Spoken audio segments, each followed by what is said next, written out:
You're tuned into That's Life, where we celebrate the beauty, the chaos, and the wonder of real life.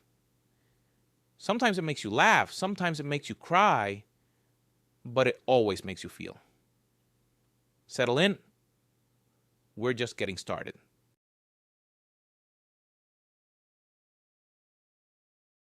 David moved slowly along the dusty, narrow street leading into a small provincial town.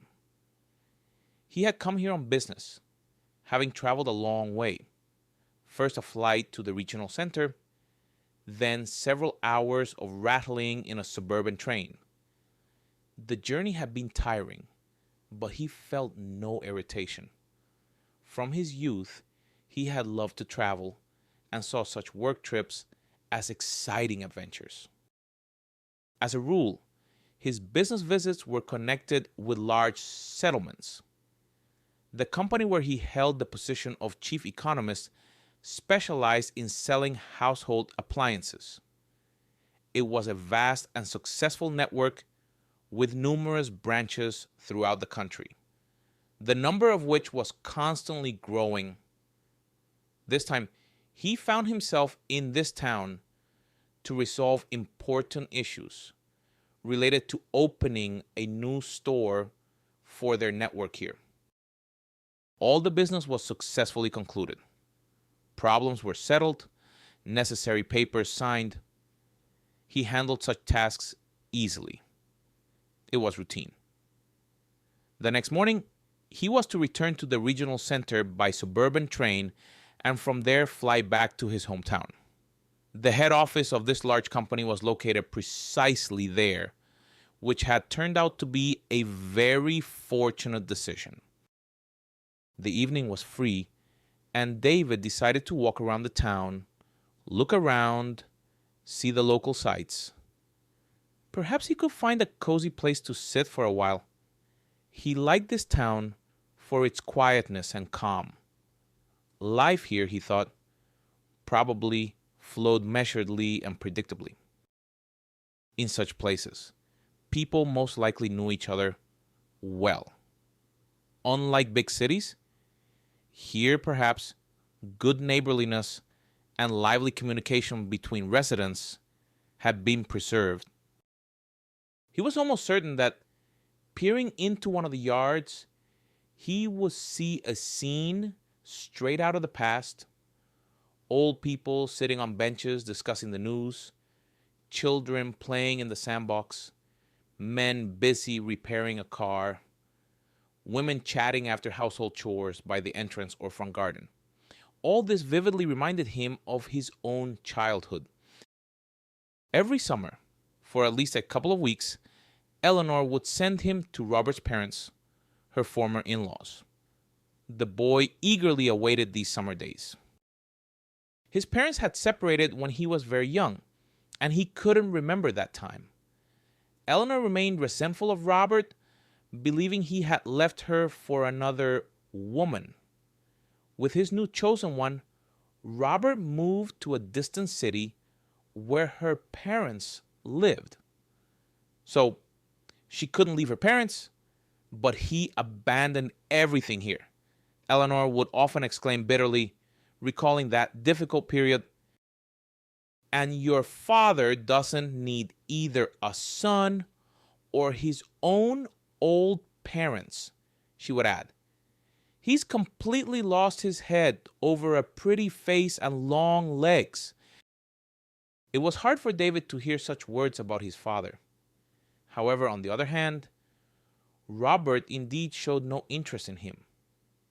In that distant city, Robert had other children, it seemed, a son and a daughter, his half-siblings. Perhaps Robert had enough new heirs and wasn't eager to communicate with his older son.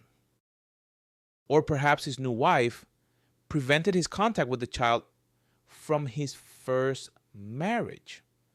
Who knew the real reason? Robert regularly sent alimony, but took no part in David's life, not even congratulating him on his birthday. Martha and Henry, David's paternal grandparents, lived relatively close, about 100 kilometers from his hometown, in a large village. They eagerly awaited their grandson every summer, and Eleanor seemed not to object to these visits. However, she treated her former in-laws with great caution, fearing they might turn David against her or speak well of their son, her ex-husband. Therefore, David spent only a week or two a year with these relatives during the summer holidays. And these days were truly happy for him. Martha and Henry waited for their grandson all year, carefully preparing for his arrival. For those 2 weeks, all their attention was focused on him. David literally swam in warmth, love, and care. There were delicious homemade lunches and dinners, fishing trips with Henry, nights in a tent in the field, and swimming in the river with local children. If it were up to him, he would spend the whole summer in the village with Martha and Henry, and they would be only too happy. He knew this, but he had to be content with little, rejoicing in even these short visits. Notably, neither Martha nor Henry ever said anything bad about their grandson's mother. On the contrary, they instilled in David that his mother had it hard alone and that a son should help her. However, Eleanor often spoke of her former in-laws quite dismissively. They couldn't even raise their own child properly, she would say. They never got out of their village their whole lives and talked completely ungrammatically, Eleanor would add. Sometimes Martha and Henry would tell David stories about their son's childhood, his father. As a rule, these were funny incidents that made David smile or laugh heartily. These stories were like exciting tales of boyish pranks. He laughed sincerely at his father's mischief, truly wondering how such a guy, cheerful, brave, capable of friendship and risk, could abandon him, his own son. Could it be that he didn't think about him at all? Could it be that he wasn't interested in how his firstborn was doing or what he had become? Later, David learned that for a while, Robert had tried to maintain contact with him. He called, asked to speak to him, sent postcards and toys. However, Eleanor, driven by resentment and a desire for revenge, gave her ex-husband no chance. She herself told David about this when he was already grown up. This happened on the day he learned of Robert's death. Robert, not yet elderly, had died of a heart attack.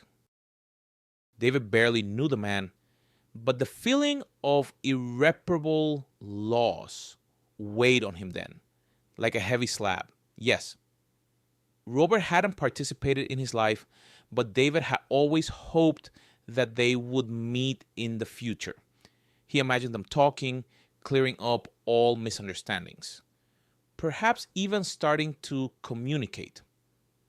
But now nothing could be fixed. It was over.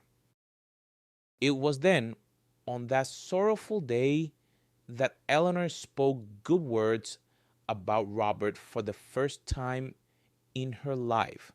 It turned out that when the young couple had a baby, the inexperienced mother was afraid to bathe him, and the young father handled this. He also got up at night for the baby, seeing how tired his wife was during the day. Robert ran to the milk distribution point, stood in queues for hours after work. Eleanor also told him about Robert's attempts to communicate with his son. Yes, he wanted to keep in touch with you, she confessed, wiping away tears. But I was so resentful of him, and I sincerely believed that nothing good would come of it. He's there, we're here, at different ends of the country. We wouldn't be able to see each other often anyway, she added. Rather than tearing your heart and missing him, it's better not to know such a father at all. David forgave and understood his mother. He had always, throughout his life, felt sorry for her. She raised him alone, dedicating herself entirely to him, and never remarried. Thanks to her efforts, he became who he was now, a wealthy and very successful man. From an early age, Eleanor instilled in David that he absolutely must get a higher education. She herself had graduated from vocational school in her youth and worked as a seamstress in a workshop near home her whole life, often taking orders home. He liked listening to the whirring of the sewing machine. He could watch Eleanor work for hours. It was amazing to see this transformation happen. Here lay an ordinary piece of fabric, and a short time later, it turned into a beautiful skirt, a light sundress, or a robe. Eleanor seemed almost a real sorceress. By the way, this work brought their small family quite a decent income. In childhood, David lacked nothing. He always had fashionable clothes, beautiful toys, a bicycle, interesting books, and the opportunity to eat ice cream every day if he wanted. He and Eleanor lived in a good apartment with everything necessary: comfortable furniture, household appliances, and even pretty decorations. Once a year, they always went on holiday to the sea, and he felt completely happy. Study well, son, Eleanor advised her only child. Get a higher education. Become a big person. That's when we'll really live. David thought they lived quite well even then, but he listened attentively to his mother's words, of course, especially since he had always liked studying, and it came easily to him. He was almost an excellent student throughout his school years, achieving success without much effort. Student life completely absorbed him. At university, he met many interesting people. Parties, trips out of town, joint preparation for exams, and then noisy celebrations of their completion. All this was like a bright, fast-moving carousel. He felt happy being in his element. Eleanor was a little worried about his student life and frequent entertainments. She constantly warned David against reckless steps. Be careful, son. You know how important it is to be vigilant, she would say. Right now, everything is going well for you. A great future lies ahead. But all this is very easy to lose. Very. Then followed long talks about the harm of alcohol, the risk of getting into trouble or being beaten, and the danger of getting too carried away with parties and failing exams. Eleanor also feared mercenary girls who, in her opinion, only dreamed of getting pregnant by a promising guy to ruin his life at the very beginning. These maternal fears amused David. He understood himself perfectly and was in complete control of the situation. He tried to reassure Eleanor, explaining that he had common sense, but she couldn't grasp that her son had grown up and was almost an adult. She constantly felt she had to protect him, shield him from everything, and always be nearby.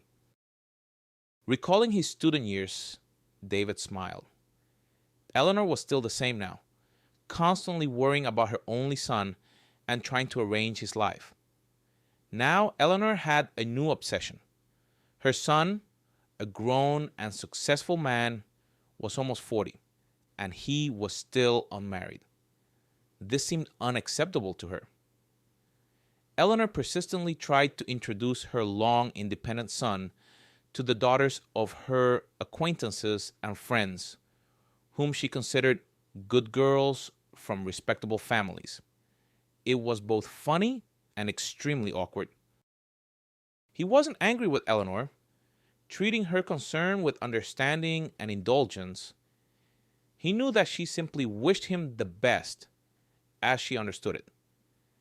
David himself was quite comfortable living as a bachelor. Is that bad? He thought. You're only responsible for yourself. You do what you want. You don't report to anyone. But he couldn't explain this to Eleanor. Of course, from time to time, he had brief romances. Some of his chosen ones tried to persuade him to marry, but these attempts were unsuccessful. He firmly stopped such intentions and immediately ended the relationships. He didn't need a family. He saw no necessity in it. What if he wouldn't be a good husband or father? There were so few truly happy couples around. Mostly people were constantly arguing, sorting things out, dividing something. And how many divorces?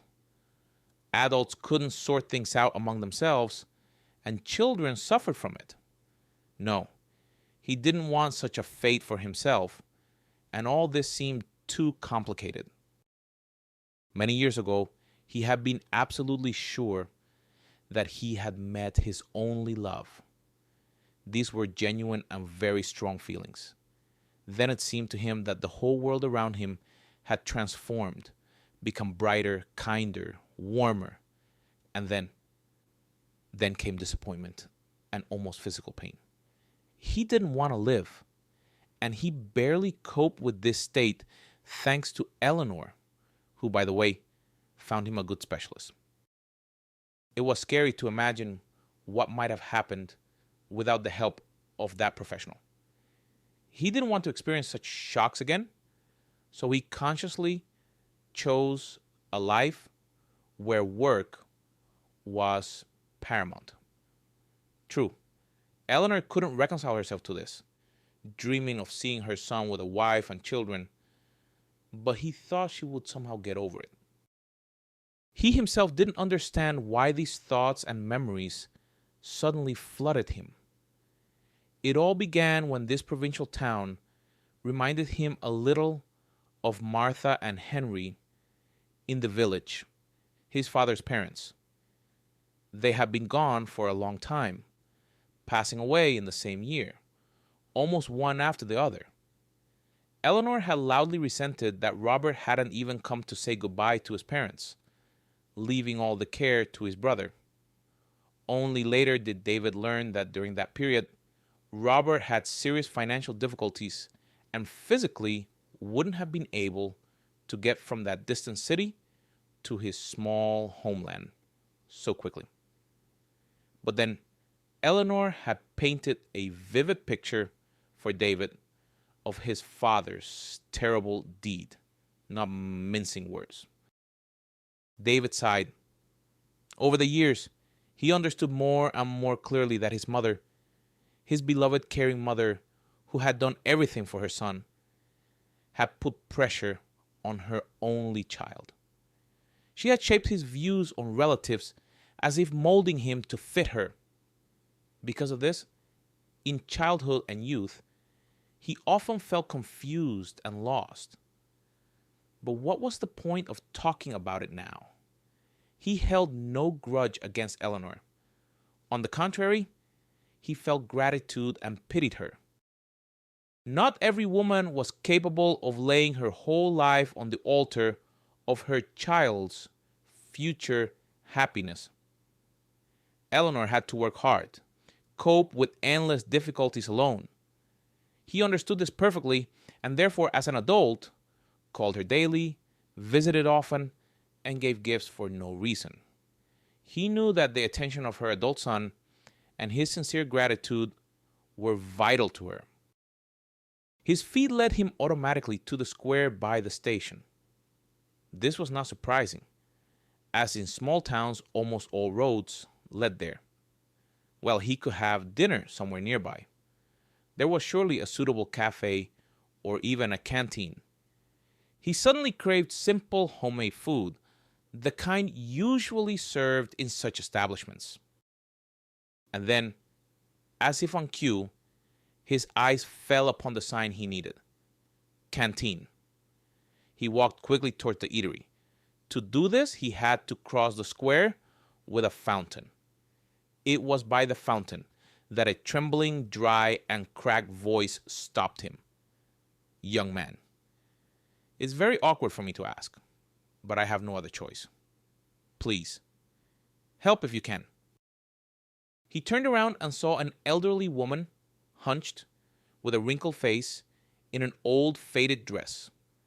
On her head was a colorful scarf, and on her feet were dusty, worn-out sneakers. But her eyes, bright blue eyes that seemed to belong to a woman not so old, and they looked timidly, as if guiltily. Perhaps she was a beggar, the same age as Eleanor, whom a hard life had turned into a hunched old woman. Of course, David nodded and began searching his pockets. Had he brought cash? He usually paid by card, but this time he had several large bills. Without hesitation, he immediately gave them to the woman because it was clear how much she needed it. There was so much hope in her gaze. The elderly woman didn't resemble the arrogant professional beggars at all. Is this all for me? The stranger asked in surprise, seeing the money in his hand. Yes, David nodded. David wanted to continue on his way, but he saw that it was important for Agnes to explain, or even justify herself to him. So he didn't rush, allowing her to speak. It wasn't difficult for him to listen, and it might make her feel better. I have a grandson, Agnes began. His mother, my daughter, died, and I'm raising him as best I can. We don't have enough money to live on. I can't work anymore. I've become old and sick. I have to ask for help from kind people here, by the station, she added. Don't think I'm asking for drink. I'm not lazy. I work hard as a cleaner all my life, Agnes continued. If it weren't for my illness, I'd be working now and wouldn't need help. But I can't. Only for the sake of my grandson do I come out here with my hand outstretched. He's growing. He needs to be fed well, clothed, educated. Yes, you have a hard lot, David shook his head. You're doing great not to abandon the boy. How old is he? Agnes smiled, clearly happy to talk about her grandson. He's 12. He's handsome and very smart. He learns easily, a bright mind.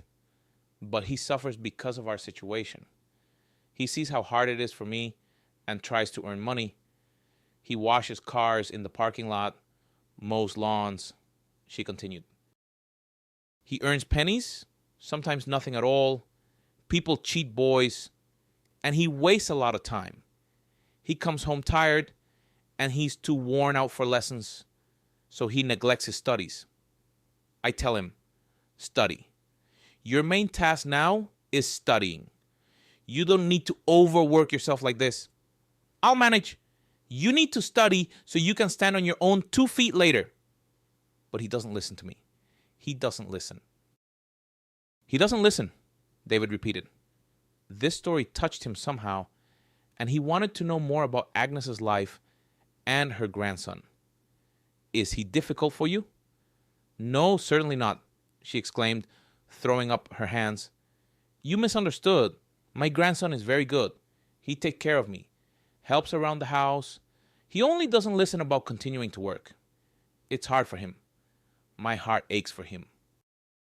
He should be in a good family, she added. He's so talented.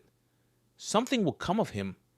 And I'm afraid that next to me, he'll ruin all his abilities. That's what worries me.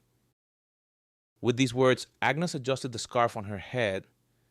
When she raised her hand, the sleeve of her dress shifted slightly, and David saw a bracelet, a thin gold chain with 3 heart-shaped pendants. He stared in amazement at the delicate ornament. It wasn't the mere fact of a beggar having an expensive item that struck him. Many years ago, he had ordered exactly the same bracelet from a workshop for the girl he considered his only one, with whom he dreamed of spending his whole life and growing old in a house by the sea. And it was this girl, a young beauty, who became his greatest disappointment. There on those heart pendants, names were engraved, and the third heart was adorned with a stone. Then he had spent all his savings on this ornament. What could this be? Just a similar bracelet? Or that very one? It would be easy to find out, but for some reason, it seemed strange, almost frightening. Agnes noticed his gaze and smiled. I know what you're thinking. She pretends to be a beggar, but she wears gold, she said. But you're mistaken. This is a memory of my daughter. Even in the hardest times, I couldn't part with this item. My girl loved this bracelet so much. It meant a lot to her. That's why I haven't taken it off since that terrible day she was gone. David felt as if he had been doused with ice water. His heart first constricted, then began to beat wildly. His temples pounded, and colored spots swam before his eyes. The girl with whom he dreamed of linking his life, for whom he had ordered the bracelet, had the same name. Could this be possible? No, it simply couldn't have happened. Do you have time now?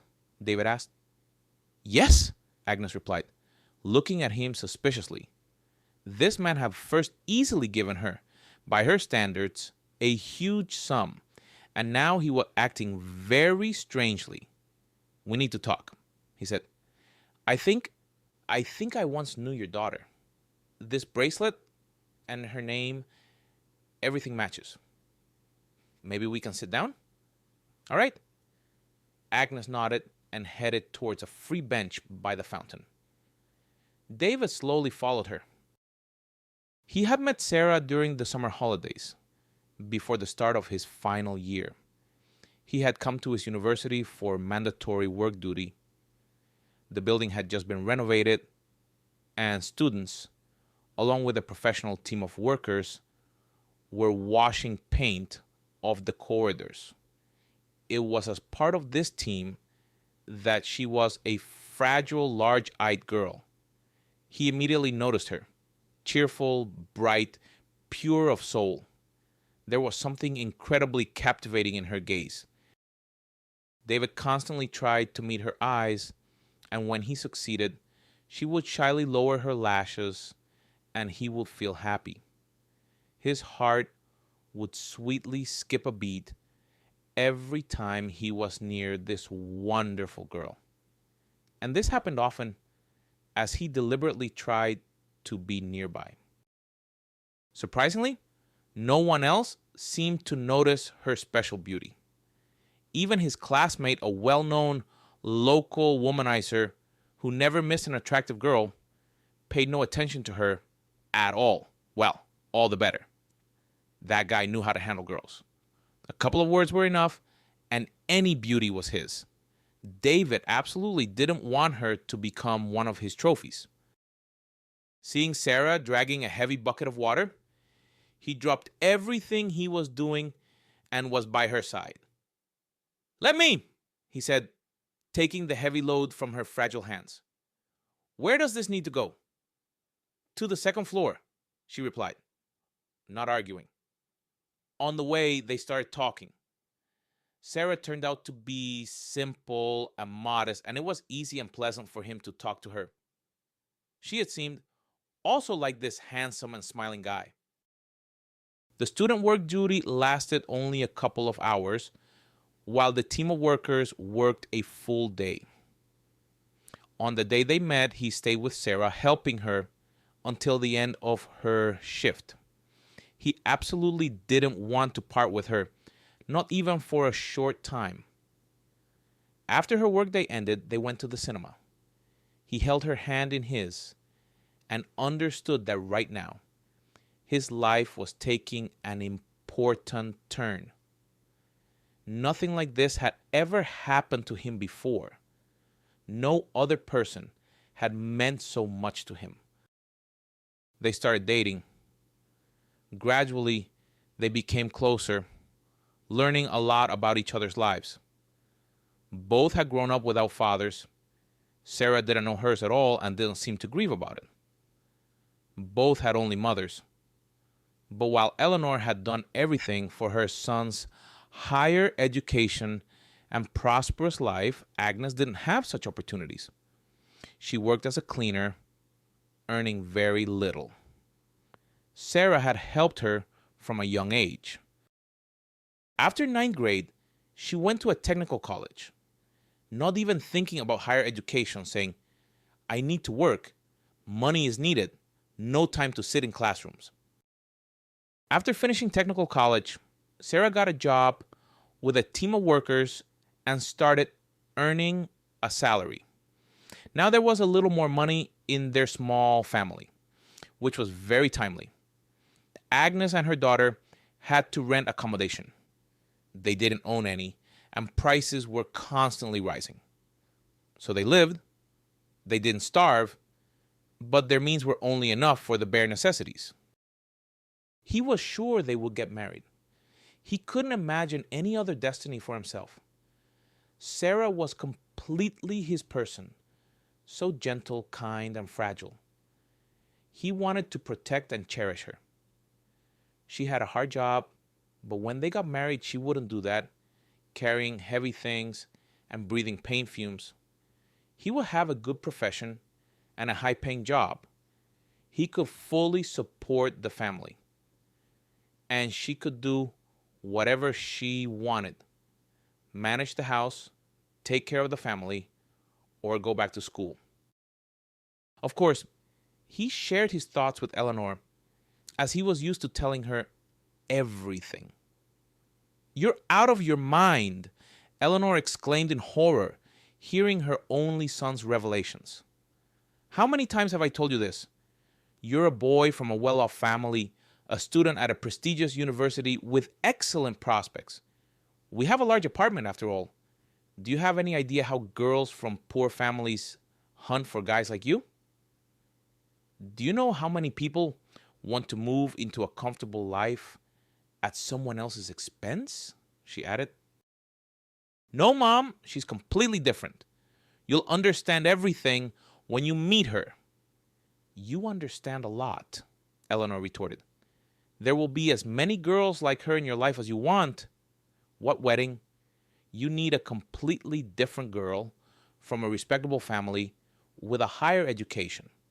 And these newcomers, they only need one thing: to have a child with a promising guy and then manipulate him through the child and twist his relatives around their finger too, she continued. No matter how hard he tried to convince Eleanor that this girl was special, she wouldn't listen. In the end, David decided, let it be as it may. Even if Eleanor didn't approve of his choice, he would still do things his way. True, the wedding will have to be postponed now. Eleanor would never agree to him bringing a wife into their shared apartment. She was categorically against this girl, and living together would lead to nothing good. There was only one way out: get on his feet as quickly as possible, earn money for his own home, and only then propose to his beloved. Without her, he couldn't imagine his life anymore. Next to her, he felt strong, almost omnipotent, and at the same time very vulnerable, a strange dual feeling. His heart belonged to her, and she could do anything with it. But Sarah treated him very gently, cared for him, constantly tried to make him laugh, and when she rested her head on his shoulder, in those moments, he felt like the happiest person in the world. The offer of an internship abroad was unexpected. He was just finishing his diploma work with graduation imminent. Finally, he would have a diploma, he could work and earn money. He planned to immediately start saving for a home.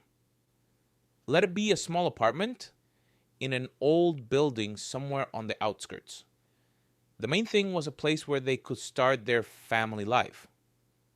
Quiet, calm, measured, and, of course, very happy. One day, the rector summoned him. It turned out that foreign partners had offered the university a profitable contract. They needed capable graduates and students. He was to spend 3 years in another country and work hard. But the salary, the offered salary, was something a young specialist in his hometown couldn't find. He immediately calculated this money would be enough for a very decent apartment. Moreover, the experience gained abroad would increase his value as a specialist. And upon his return, he would easily find a high-paying job. Of course, David gladly accepted this offer. True, he would have to be separated from his beloved for a long 3 years. They wouldn't be able to see each other. Opportunities for communication would be minimal, perhaps only correspondence. And so, for a whole 3 years, it seemed like an enormous amount of time. On the other hand, it was the only chance to quickly gain financial independence. He had to survive this separation. It would be a real test for their feelings, and he was sure they would both pass it with dignity. Before leaving, he wanted to give Sarah a special gift, something memorable, so she would look at it and remember him. That's when he went to the workshop. He decided to order a unique ornament for her, one that no one else would have. Together with Mr. Peterson, they chose a bracelet, elegant and fragile, like Sarah herself, with unusual heart-shaped pendants, with engraving. On 2 of the hearts, he asked to engrave their names, and the third, Mr. Peterson adorned with an exquisite stone. Mr. Peterson named the cost of materials and work, and it was all of David's savings. But David parted with them without the slightest regret. The bracelet was ready in a week. Seeing it, David sincerely admired it. Yes, it was exactly what he had imagined. Not just an ornament, but an item with meaning and special energy. Sarah's eyes lit up with joy at the sight of the gift. True, she immediately became embarrassed. This must be incredibly expensive. A gold ornament and custom made too. You deserve the best of everything, he smiled. And you'll have it all when I return. Let this bracelet remind you of me in my absence and bring you joy, he added. I'll never take it off, Sarah promised and hugged him tightly. Eleanor, unlike Sarah, received the news of her son's internship with great joy. What a good boy you are, she smiled proudly, looking at him. After all, it was you who were offered this opportunity, not someone else. That means they value you. And the trip will do you good. You'll get your poor little bride out of your head, and your mind will clear up. He didn't argue with Eleanor then. No, he didn't intend to forget about his beloved girl there in a foreign country for a second. Moreover, this whole internship was undertaken only for her sake. Without this trip, they wouldn't have been able to acquire their own home so quickly.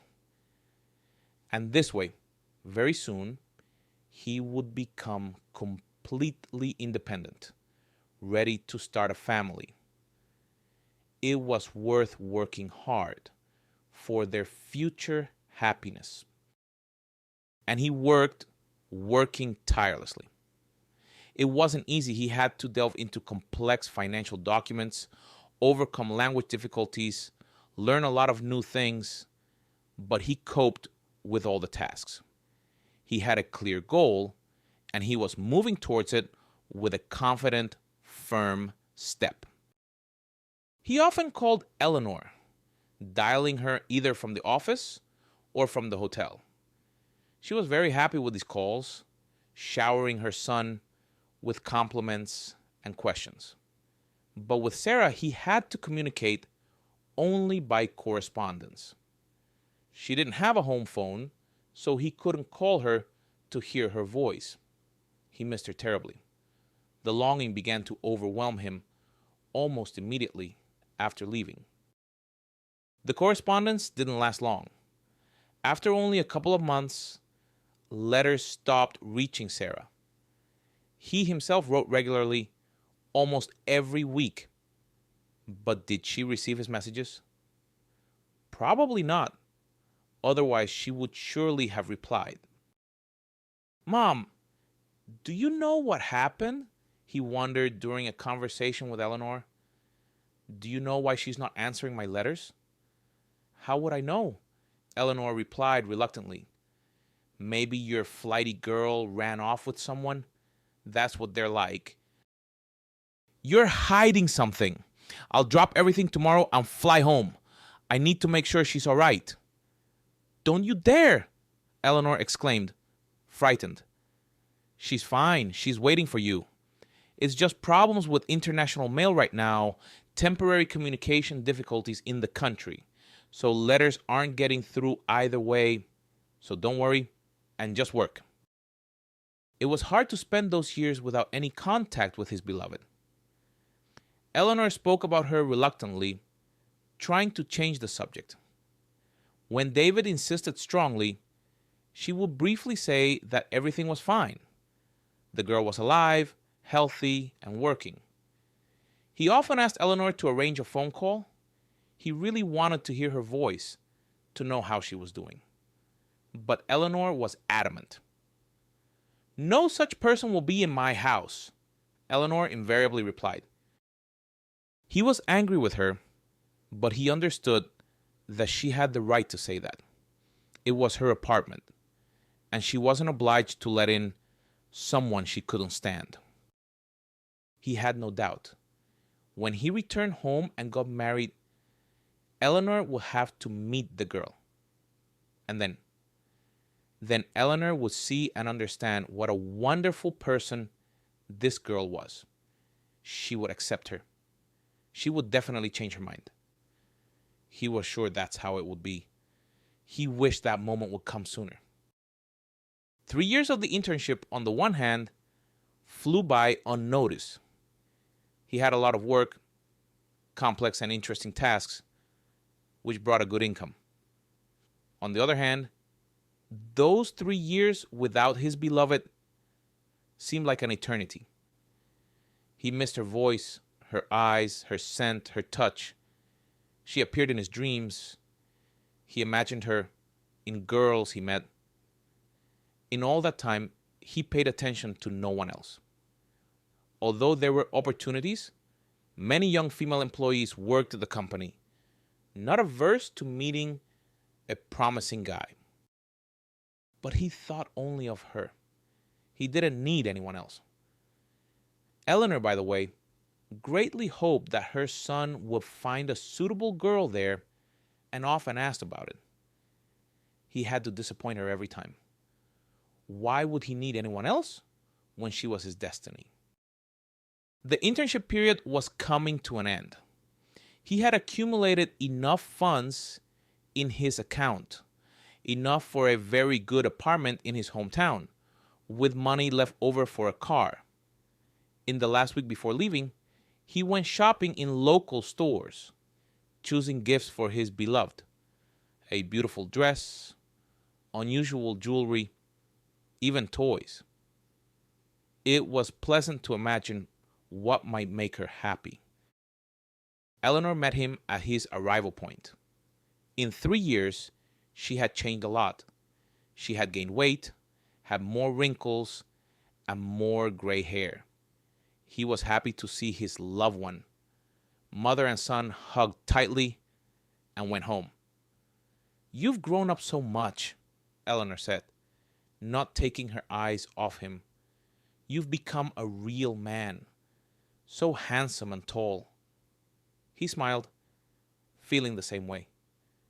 Youth was behind him. He had become completely adult, ready to start his own family. He didn't bring up Sarah with Eleanor again. Why? Any mention of her always made Eleanor lose her temper. David was in a hurry to get home. He wanted to leave his things, take a shower, and run to her. She probably wasn't home right now. The day was in full swing. She was most likely at work. Then he would ask her mother where to find her. He couldn't wait until the end of the workday. He had dreamed of this meeting for 3 whole years and couldn't stand a few more hours. He needed to see her, hear her voice, look into her eyes. "Going to see her, are you?" Eleanor asked when he was already at the front door. David didn't deny it. "To her? Well, good luck." Eleanor curled her lips disdainfully. He had never been to her home, but he knew the address well. He had walked her to her building many times. Sarah lived on one of the streets, in an old building. It was a 2-story, dilapidated, wooden structure. The disadvantaged neighborhood had become even more run down over these 3 years. Piles of rubbish lay everywhere. The paths were dusty and unpaved. Weeds grew all around. He climbed the creaky stairs to the 2nd floor. Here was the door he needed.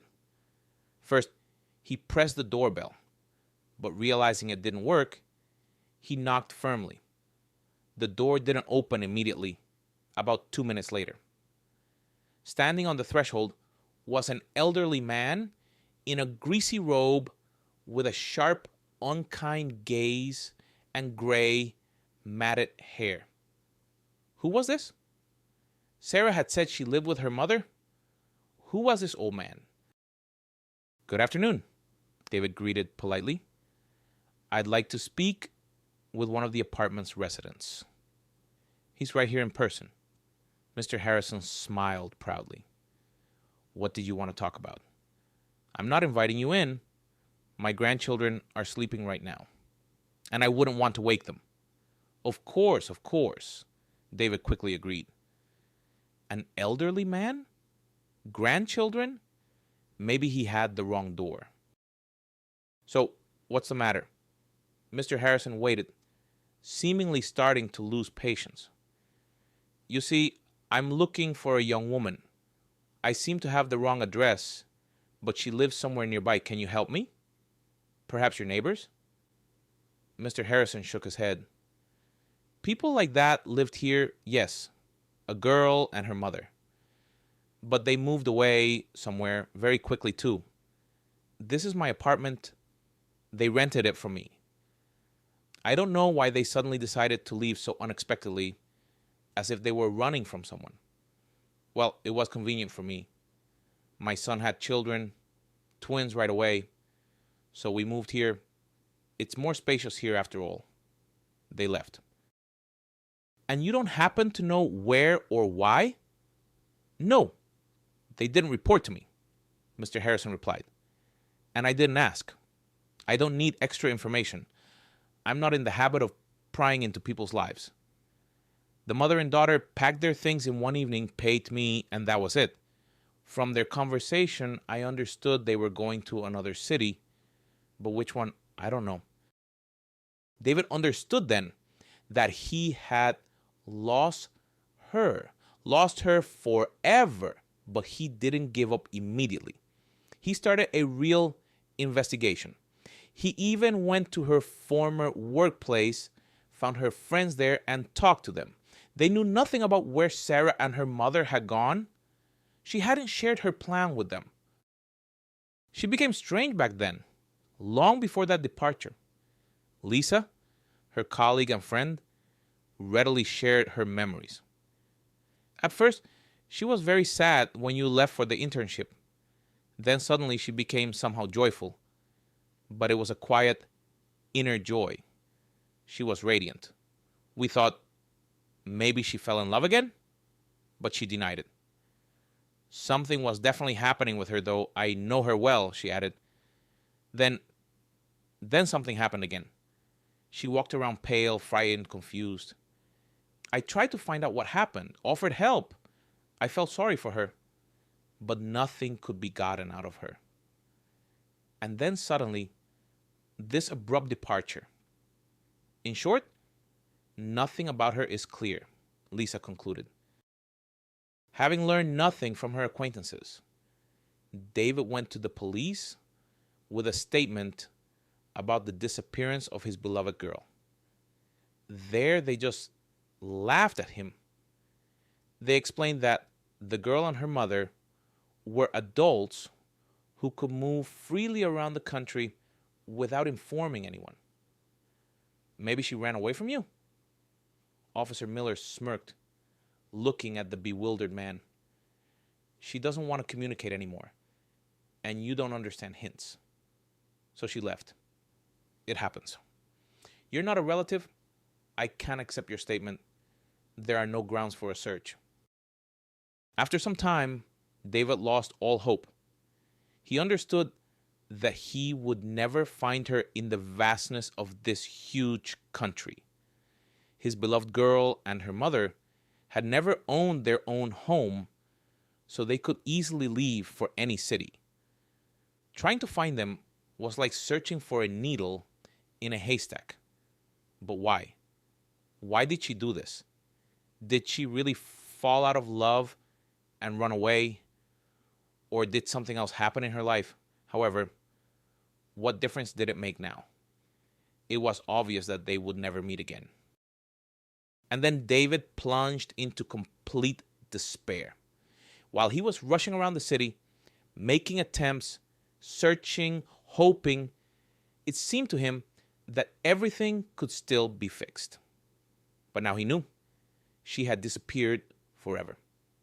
His dreams of a wedding, children, a long life together were not destined to come true.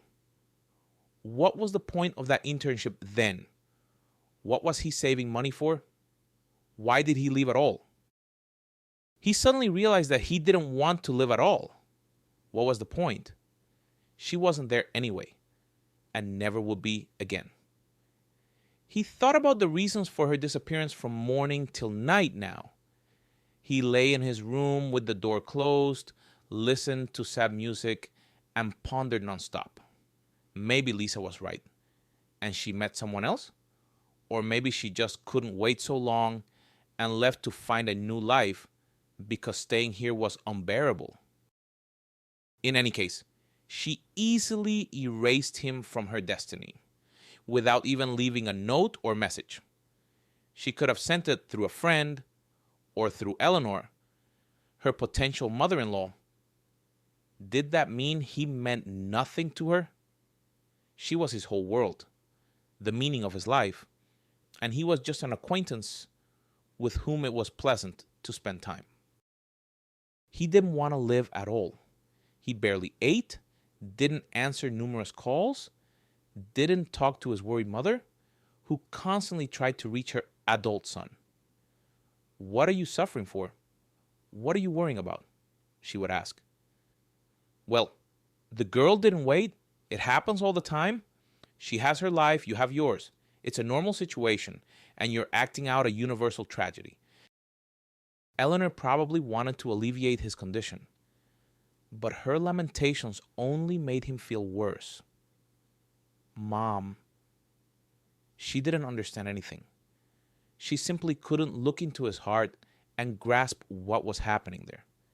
And there was so much pain, despair, and utter hopelessness that he couldn't imagine how to live on with such a burden. In the end, Eleanor found David a specialist. This happened after he refused to eat for 2 days in a row.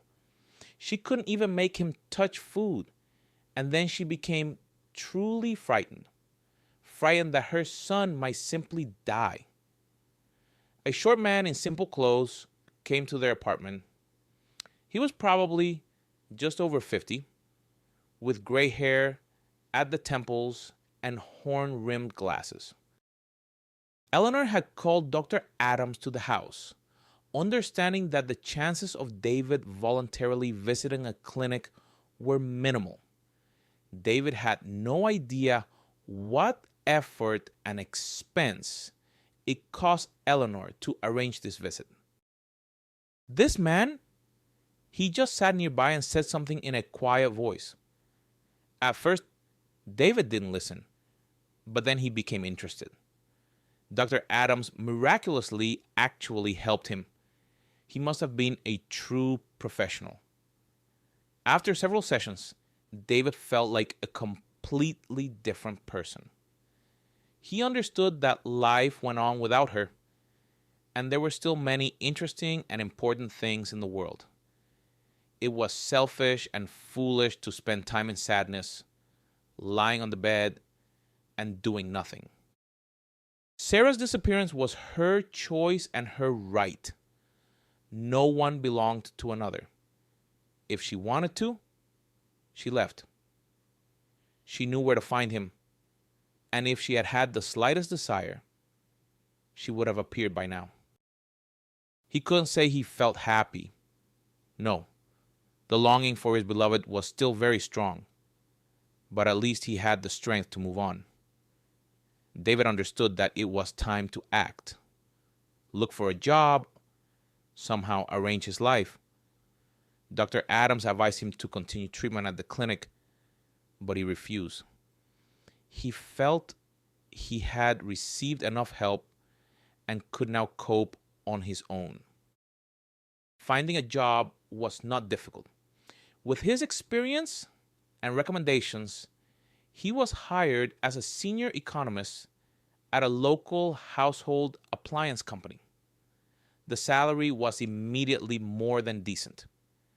The young man was promised career growth if he proved himself, and he planned to prove himself very actively. He needed to somehow distract himself from heavy thoughts. As soon as he stopped, the black despair threatened to drag him back into its swamp. He felt it. He worked hard and quickly achieved success. Life gradually changed from black and white to color. At first, it was dull gray, then bright, full, saturated. When there is money, the world acquires a special attractiveness. Now he could afford a lot and took advantage of it. Trips to exotic places, holidays at expensive resorts, beautiful cars. And of course, relationships with women. A young, attractive, and wealthy man naturally had no shortage of choices. Eleanor seemed happy for David at first. Then she was truly afraid for his life.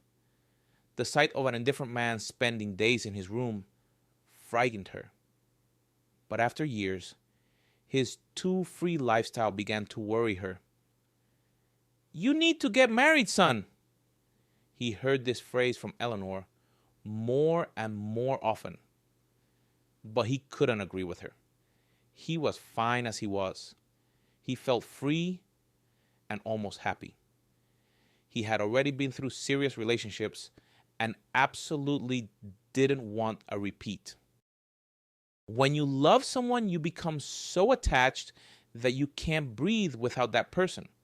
You become incredibly fragile and vulnerable. He still remembered the pain Sarah's disappearance had caused him. No, thank you, that was enough. In his view, love and serious relationships meant the end of freedom. A person in love no longer belongs to himself. The object of his feelings can do anything with him, even twist him around their finger. Therefore, at his age, he didn't even think about marriage. There was still plenty of time ahead. He wasn't even 40. He would manage if he wanted to. Eleanor scared him with a lonely old age and no one to give him a glass of water before he died. This argument didn't convince David at all. He jokingly replied to Eleanor that he wasn't sure if he would even want to drink at such a moment. And giving up a happy bachelor life for such a vague prospect seemed foolish to him, especially since he had enough female attention. He tried not to think about her, but she still appeared in his thoughts periodically. Sometimes she came in a dream. Sometimes he imagined her in girls he met. David had learned to control his emotions. He hadn't completely erased her from his heart, but now she didn't prevent him from living and enjoying life. He had managed to leave her in the past, at least so it seemed to him. All these memories and thoughts flashed through his mind at the moment he was walking with Agnes toward the bench by the fountain. David saw the bracelet, and in an instant, all his outward nonchalance disappeared. He felt again that he still longed for that girl, and clearly realized that he would give up all his fortune and easily part with the freedom he so valued just to have her by his side. Only Agnes had said that she was no longer alive. He was even afraid to think about it, hoping that he had misunderstood something or there had been some mistake. "So, you say you knew my girl?" Agnes looked at him attentively. "Yes," David nodded. "This bracelet, I think I recognize it. Can I look closer?" Agnes silently took the ornament off her wrist and handed it to him. All this time, she didn't take her eyes off him. His breath caught when the bracelet was in his hands. It was it. That very one, no doubt about it. An exquisite, unique item, and yet he carefully examined the heart pendants. Yes, it was true. On 2 of them, names were engraved, and the third was adorned with a stone. "I am that one," David said, returning the bracelet. "I gave this ornament to your daughter many years ago. So that's who you are." Agnes shook her head. "My girl was so in love with you then. Nothing like that had ever happened to her. And here she was, flying as if on wings. I told her not to get involved with people like that." "Like what?" He didn't understand. "With the sons of wealthy parents," she replied. "Wealthy? We weren't rich then. Eleanor raised me alone, just as you raised her. But still, you weren't our equal. You studied at university. Your mother earned well and thought that those who were poorer weren't suitable for her son. Maybe she was right, I don't know," she added. "But the trouble is, she went against your love." "I don't understand anything," David said. He really wanted Agnes's face, her mother's face, to soften at least a little. She was clearly offended by him. But for what? He had gone abroad for an internship for their happiness, worked tirelessly there for 3 years, earned money for a home, wanted to propose to his beloved, but couldn't find her in his hometown, and then lost track of her altogether. It was she who disappeared. She ran away from him. You don't understand? Agnes's eyes seemed to pierce him through. It was a fixed, scrutinizing gaze. Maybe you've forgotten already? Or did you not know anything at all? David just shrugged. I looked for her, he said. When I returned, I looked for her everywhere. I went to your place, but other people were already living there. I tried to find out something at her former workplace, even wanted to file a missing person report, but they refused me. No one could say where she had disappeared to. No one. Did you talk to your mother? Agnes clarified. Yes, she didn't know either, he replied, understanding from her words and expression that Eleanor was somehow involved in this story. Nothing could be changed or fixed, but anxiety was rising in his heart. He was worried. His heart felt like it would leap out of his chest. Was he about to learn the truth? The truth he had once so desperately sought. Agnes fiddled with the bracelet on her wrist and looked somewhere into the distance. Her gaze blurred slightly, as if she had been transported back in time, reliving important events. David wanted to bring her out of this state.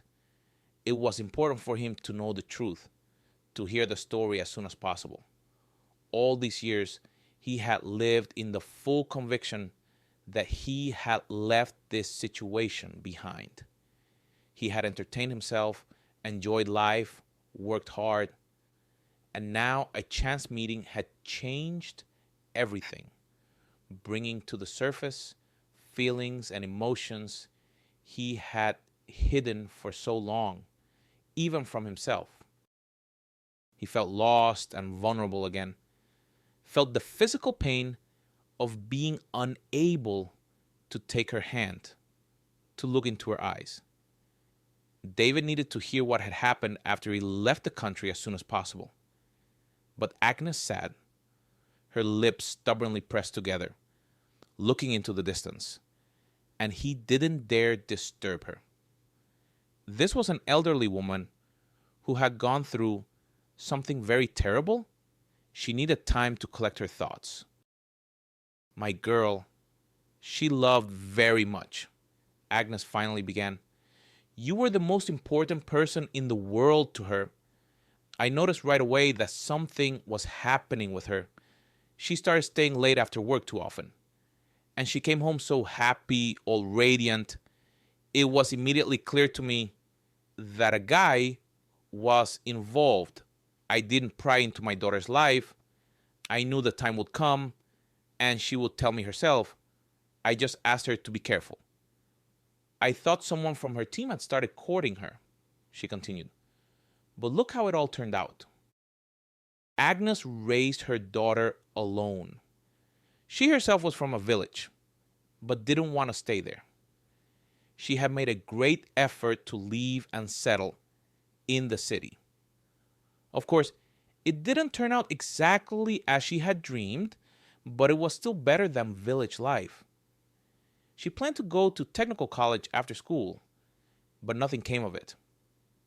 It turned out that becoming a student at even a not so prestigious college wasn't easy if you didn't have connections and money. She didn't pass the competition, but didn't despair. She stayed in the city anyway. She had money for the first time, which her parents had given her. Of course, it was pennies, but her mother and father had given their daughter everything they could, and she appreciated it. The money was enough to rent a room in a dormitory. And then the young girl got a job as a cleaner in a small shop nearby. She knew how to handle a mop from childhood. The work was familiar. So she had her own earnings, and quite good compared to village salaries. The next year, she tried to enroll again and failed again. Sarah cried then, despaired, and decided it wasn't meant to be probably. Let everything take its course. She had a job and accommodation, even if rented, so she would manage somehow. Years passed. She grew up and from an awkward teenager turned into a sweet young woman. Men started paying attention to her. She began to think about starting a family. She wanted to take care of a husband and children, create comfort in the home, cook delicious meals for her loved ones. You wouldn't try hard just for yourself, cook rich soups or bake pies. It was different with a husband and children. You always wanted to please them. And then a suitable candidate came along, a loader from the shop. He was handsome, cheerful, never despaired. Of course, not an oligarch, but she wasn't a princess either. Sarah understood perfectly well that she shouldn't count on a professor's son or a young millionaire. But with this guy, she wouldn't be lost or bored. He was also from a village, so they had a lot in common and things to talk about. He was practical and reliable. With him, you felt like you were behind a stone wall. Michael didn't delay and quickly proposed to his beloved. The wedding was modest, without a lavish motorcade, a crowd of guests, or an MC. They didn't have the money for that. But she had a white dress, though not fluffy, just a light, pretty sundress without a veil.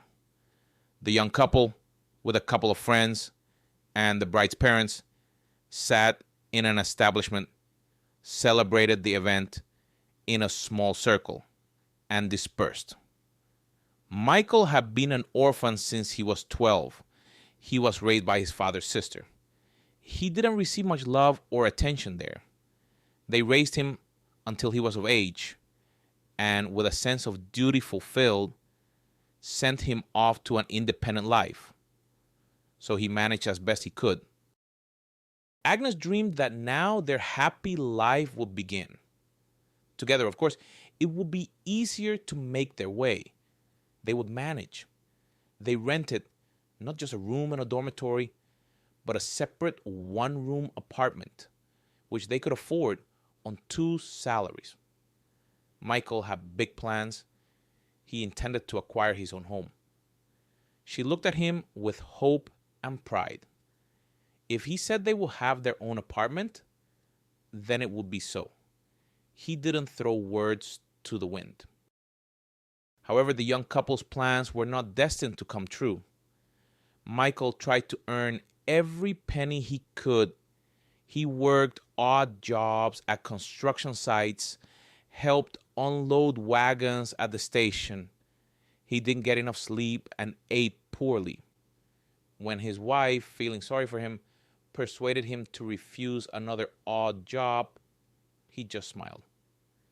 When we earn enough for an apartment, then I'll lie on the sofa after work, irritating you, he said. But for now, that won't work. She felt sorry for Michael. She saw how tired he was. He had lost weight. His face was gray from lack of sleep. There were dark circles under his eyes. The young woman's heart felt that this would lead to nothing good.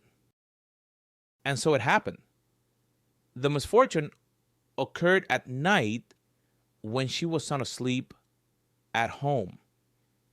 Michael had gone to another odd job. He was supposed to return in the morning, but didn't come. She became worried and went to the unloading site.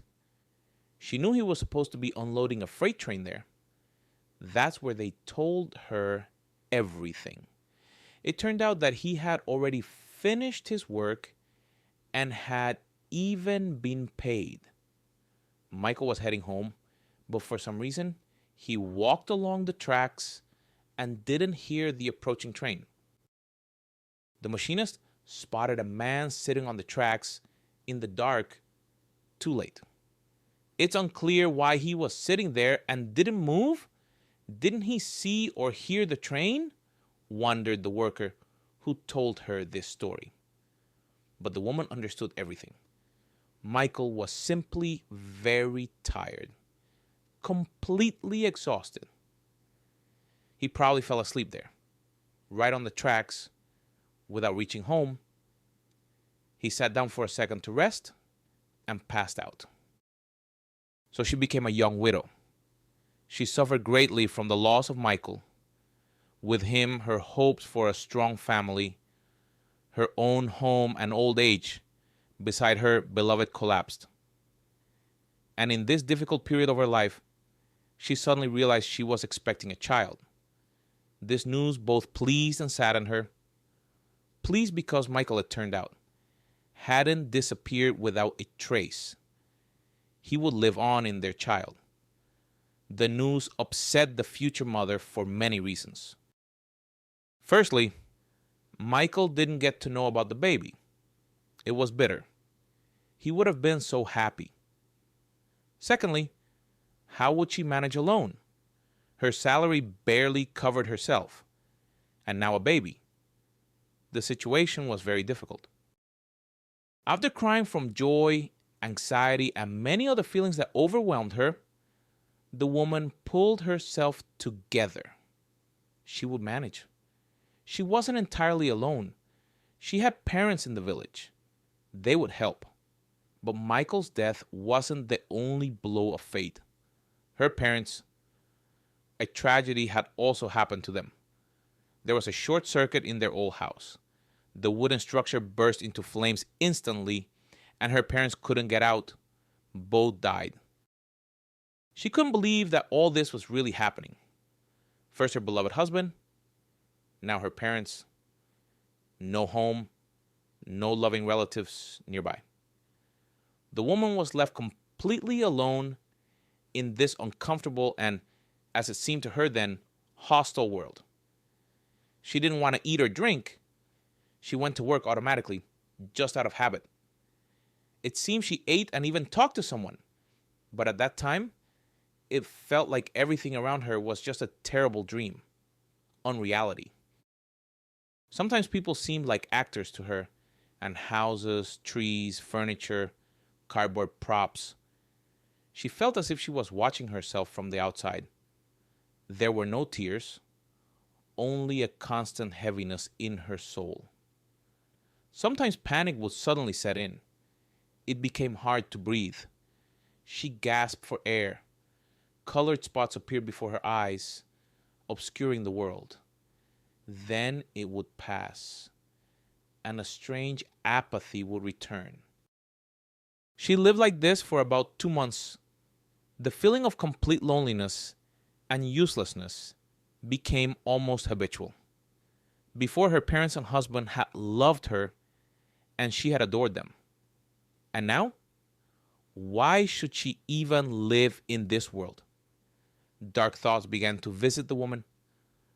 What if she ended this meaningless existence? It wasn't that difficult, but why should she stay here? For what? For whom? It was at this difficult moment that she felt the first movements of the child under her heart. Careful, timid kicks that no mother would mistake for anything else. She had almost forgotten about her pregnancy. So much had fallen upon her. But she wasn't alone.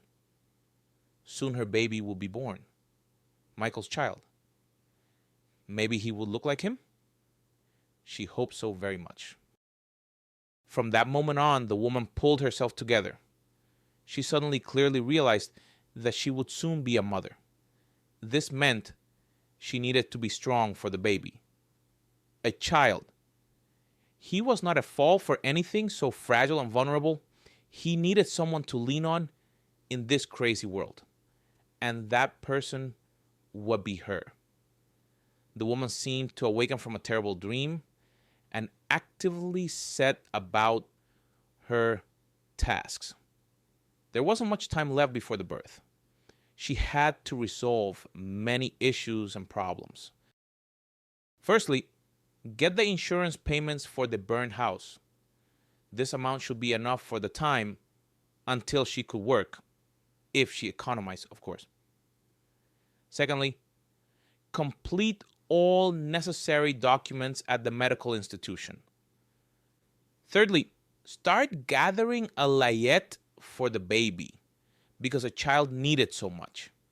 A stroller, a crib, diapers, undershirts. All these cares and worries distracted her from dark thoughts, and she began to enjoy life again. The woman eagerly awaited the baby's arrival. She wanted to see the familiar little face, notice in it the familiar features of Michael and her parents, feel that now she was not alone again. Striving to earn as much money as possible for the time before and after the birth, she worked until the very late stages. She washed floors, doing the one thing she knew how to do well, She had to carry heavy buckets, bend down, reach.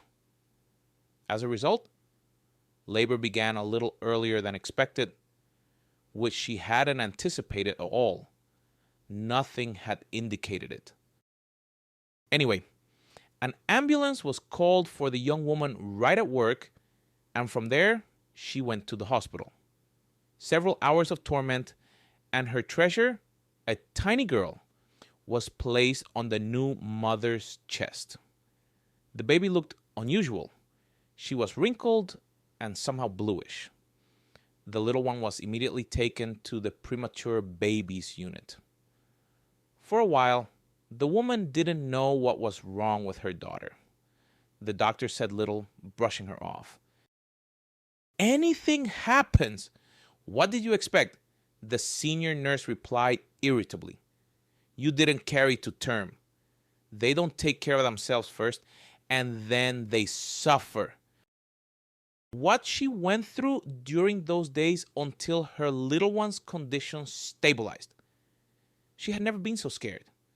The woman prayed for only one thing, that her girl would survive. Everything else was unimportant. If there were health problems, never mind.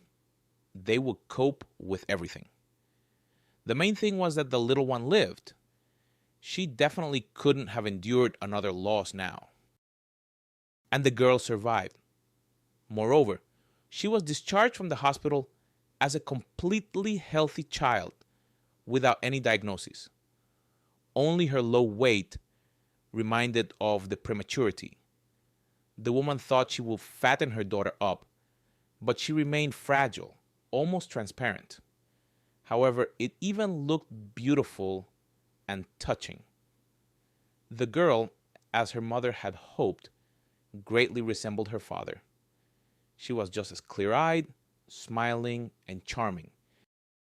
Sometimes Michael's features were so evident in the little one that the woman felt as if he himself was looking at her. This made her feel warmer and brighter inside. It was hard for the woman alone with an infant in her arms. Until the girl was 2.5 years old and went to daycare, her mother couldn't work. Money was only enough for the bare necessities: rent, food, minimal clothing. Sometimes the little one got sick, and then she had to spend money on medicine. Savings melted away rapidly. State benefits were meager. And yet, the young mother felt happy. She had a daughter, a wonderful girl, smart and beautiful, her pride and joy. She felt needed and loved again. They say other people's children grow up quickly. The woman learned from her own experience that this also applies to one's own children.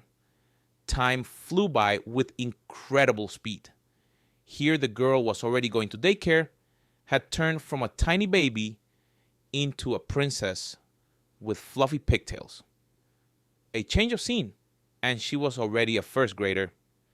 Her mother still remembered crying at the assembly, sending her daughter to school. She felt sorry for the child. Now a lot was required of her. Sitting through long lessons, doing homework. And what if she got mean teachers who would scold her? Her mother herself had had such teachers in middle school. The girl, on the contrary, glowed with happiness at the assembly. She couldn't wait to grow up, become an adult, and independent to help her mother. After all, she saw how hard it was for her mother, how her back and legs ached after work. A few more years flew by unnoticed, and now the girl was a high school student. Her studies weren't going very well. She tried hard, her mother saw that, but nothing worked out. The woman wasn't upset, and certainly didn't scold her daughter. Neither she nor her husband could boast of academic success. So why be surprised? That wasn't the main thing. The girl had grown up kind, sensitive, attentive, and very wise. In everyday life, even as a teenager, she knew how to save money and could cook a delicious dinner or lunch on a minimal budget. This was more important for life than being able to solve complex problems. And what a beauty her girl had grown into. Slim, large eyed, with fair skin. Guys turned their heads after her. Sarah herself didn't notice this, but her mother saw it and was proud of her daughter. The main thing was that she got a good husband. This was very important for a woman. Sarah finished technical college and got a job. Her team consisted mainly of other young women like her. Nothing complicated was required of them, just cleaning up sites after the main teams have finished work. Her mother was happy for her daughter. Yes, her job didn't require high qualifications, and the pay wasn't very high, but at least the girl was employed, and her work wasn't physically heavy or exhausting. And then Sarah fell in love. Her mother understood it immediately from her daughter's eyes, from her mysterious smile. Later, Sarah herself confessed that there was such a guy, a wonderful one, and they seemed to have a serious relationship. When